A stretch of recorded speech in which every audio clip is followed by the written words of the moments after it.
তোমরা যদি মায়াপুর আসো ঘুরে যেতে পারো, তবে ডিস্টার্ব না করলে তোমাদেরকে ঘুরতে দেবে, এইটুখানি বলতে পারি, আশ্বাস দিতে পারি। আমরা যেরকম আস্তে আস্তে গিয়েছি, কিছু ফটো তুলেছি, ওনারা পারমিশন দিয়েছিলেন, বাট বেশিক্ষণের জন্য না, অল্পক্ষণের জন্য, যেহেতু এখানে কাজ চলছে, বুঝতেই পারছো তোমরা, দেখতেই পাচ্ছ।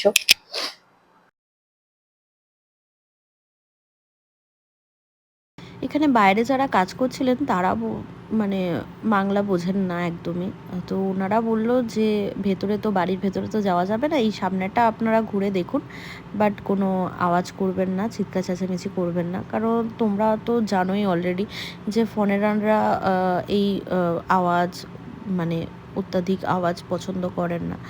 আর বাড়ির ভেতর তো যেহেতু এটা প্রাইভেট একটা বাড়ি, জাস্ট মানে আমাদের মতন ট্যুরিস্টদের একটু ঘুরতে দেওয়ার জন্যই ওনারা এই বাইরেটা পারমিশন দিয়েছে, বাট সেটা